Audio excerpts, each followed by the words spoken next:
Thank you very much. Thank you. Well, thank you, President Powers, Provost Fenves, deans, members of the faculty, family and friends, and most importantly, the class of 2014. It is indeed an honor for me to be here tonight. It's been almost 37 years to the day that I graduated from UT. I remember a lot of things about that day. I remember I had a throbbing headache from a party the night before.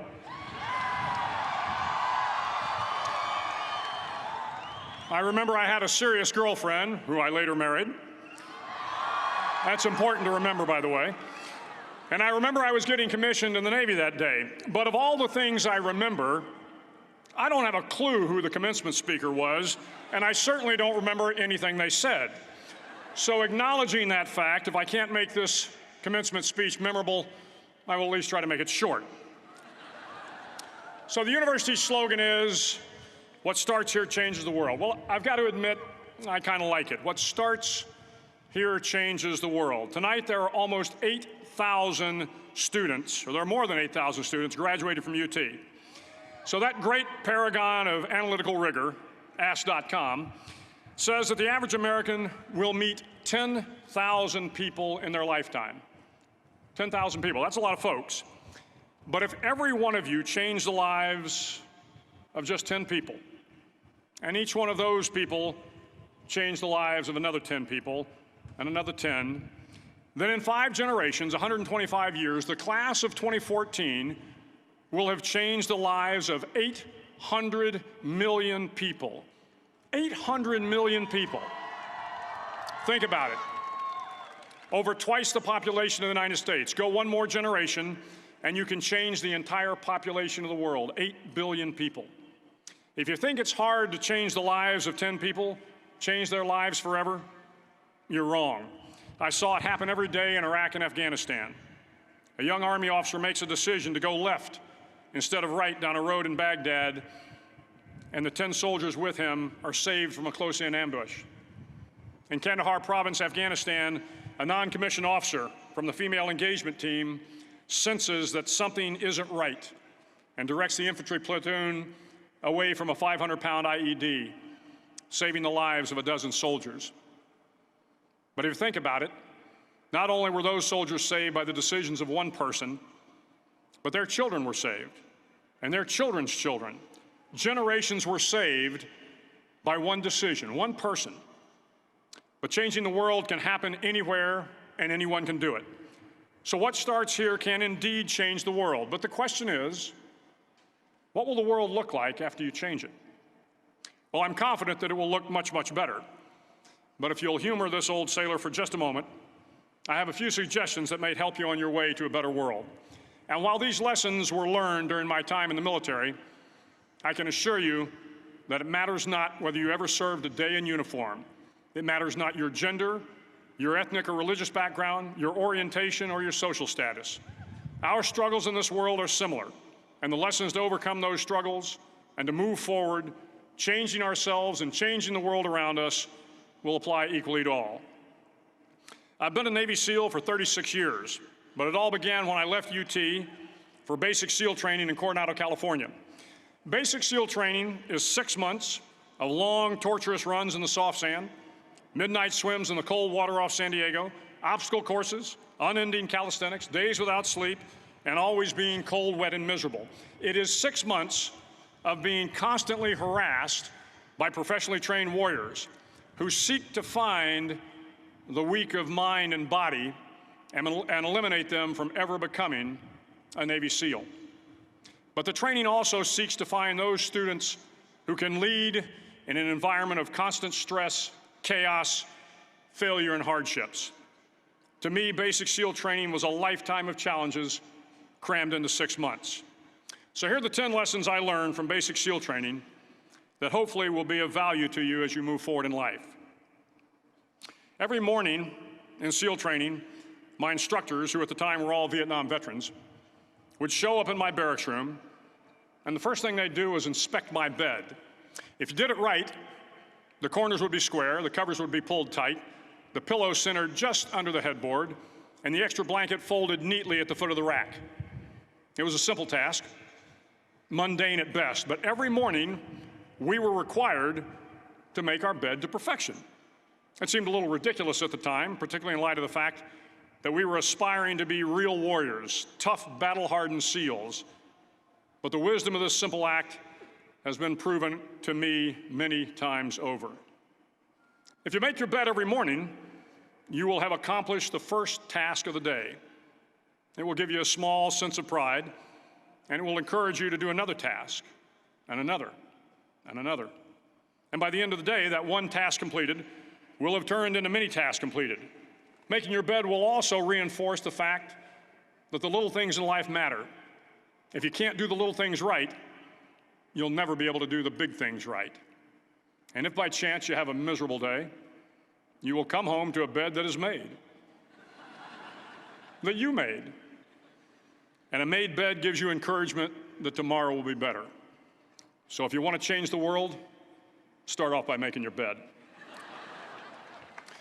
During training, the students are all broken down into boat crews. Each crew is 7 students, 3 on each side of a small rubber boat, and 1 coxswain to help guide the dinghy. Every day, your boat crew forms up on the beach and is instructed to get through the surf zone and paddle several miles down the coast. In the winter, the surf off San Diego can get to be 8 to 10 feet high, and it is exceedingly difficult to paddle through the plunging surf unless everyone digs in. Every paddle must be synchronized to the stroke count of the coxswain. Everyone must exert equal effort, or the boat will turn against the wave and be unceremoniously dumped back on the beach. For the boat to make it to its destination, everyone must paddle. You can't change the world alone. You will need some help. And to truly get from your starting point to your destination takes friends, colleagues, the goodwill of strangers, and a strong coxswain to guide you. If you want to change the world, find someone to help you paddle. Over a few weeks of difficult training, my SEAL class, which started with 150 men, was down to just 42. There were now 6 boat crews of 7 men each. I was in the boat with the tall guys, but the best boat crew we had was made up of the little guys, the Munchkin crew, we called them. No one was over 5'5". The Munchkin boat crew had 1 American Indian, 1 African American, 1 Polish American, 1 Greek American, 1 Italian American, and 2 tough kids from the Midwest. They out-paddled, outran, and outswam all the other boat crews. The big men in the other boat crews would always make good-natured fun of the tiny little flippers the Munchkins put on their tiny little feet prior to every swim. But somehow these little guys from every corner of the nation and the world always had the last laugh, swimming faster than everyone and reaching the shore long before the rest of us. SEAL training was a great equalizer. Nothing mattered but your will to succeed, not your color, not your ethnic background, not your education, not your social status. If you want to change the world, measure a person by the size of their heart, not by the size of their flippers. Several times a week, the instructors would line up the class and do a uniform inspection. It was exceptionally thorough. Your hat had to be perfectly starched, your uniform immaculately pressed, your belt buckle shiny and void of any smudges. But it seemed that no matter how much effort you put into starching your hat or pressing your uniform or polishing your belt buckle, it just wasn't good enough. The instructors would find something wrong. For failing the uniform inspection, the student had to run, fully clothed, into the surf zone, then wet from head to toe, roll around on the beach until every part of your body was covered with sand. The effect was known as a sugar cookie. You stayed in the uniform the rest of the day, cold, wet, and sandy.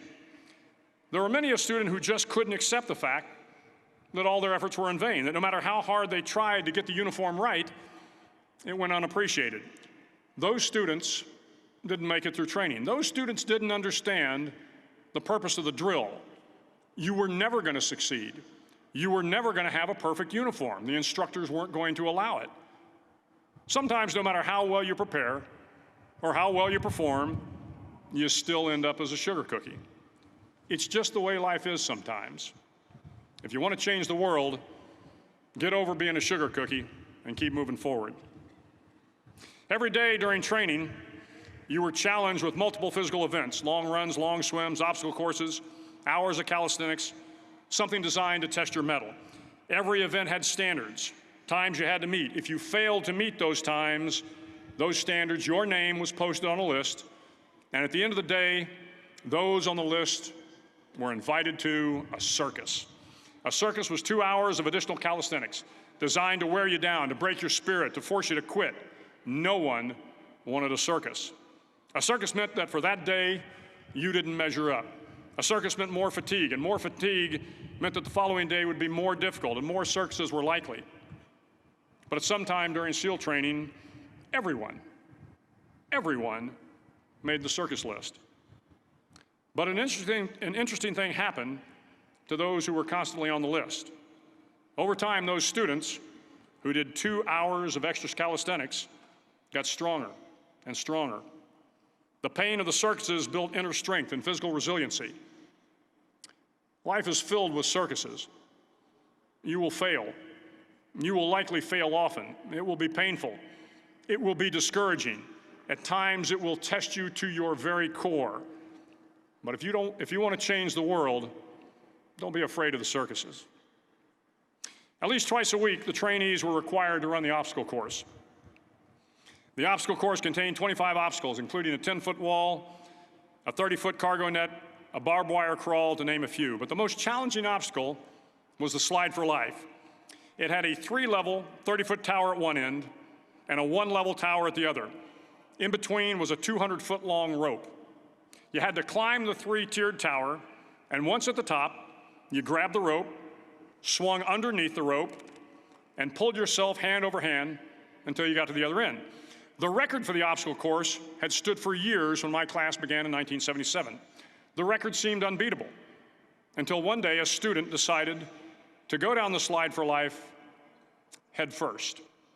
Instead of swinging his body underneath the rope and inching his way down, he bravely mounted the top of the rope and thrust himself forward. It was a dangerous move, seemingly foolish and fraught with risk. Failure could mean injury and being dropped from the course. Without hesitation, the student slid down the rope perilously fast. Instead of several minutes, it only took him half that time. And by the end of the course, he had broken the record. If you want to change the world, sometimes you have to slide down the obstacles head first. During the land warfare phase of training, the students are flown out to San Clemente Island, which lies off the coast of San Diego. The waters off San Clemente are a breeding ground for the great white sharks. To pass SEAL training, there are a series of long swims that must be completed. One is the night swim. Before the swim, the instructors joyfully brief the students on all the species of sharks that inhabit the waters off San Clemente.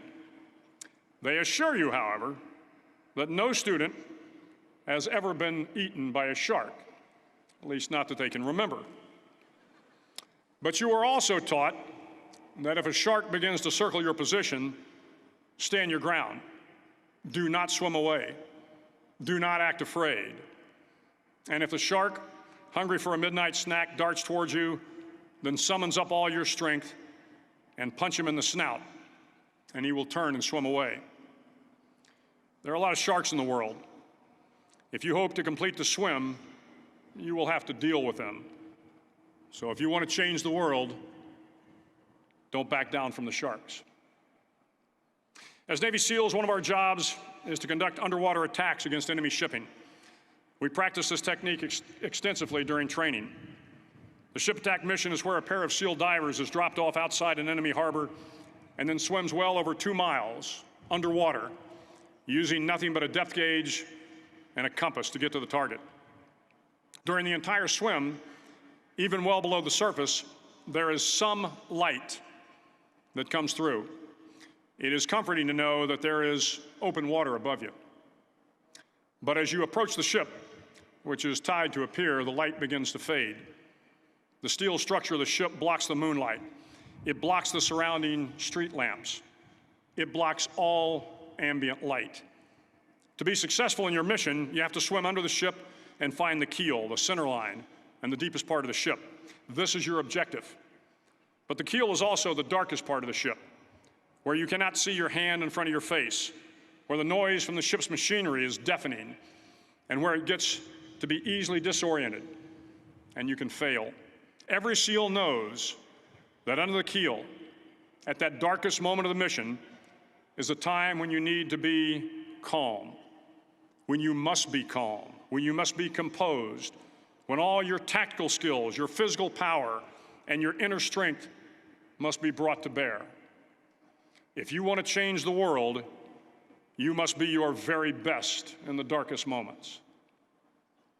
The 9th week of training is referred to as Hell Week. It is 6 days of no sleep, constant physical and mental harassment, and one special day at the Mud Flats. The Mud Flats are an area between San Diego and Tijuana where the water runs off and creates the Tijuana Sloughs, a swampy patch of terrain where the mud will engulf you. It is on Wednesday of Hell Week that you paddle down to the Mud Flats and spend the next 15 hours trying to survive this freezing cold, the howling wind, and the incessant pressure to quit from the instructors. As the sun began to set that Wednesday evening, my training class, having committed some egregious infraction of the rules, was ordered into the mud. The mud consumed each man till there was nothing visible but our heads. The instructors told us we could leave the mud if only 5 men would quit.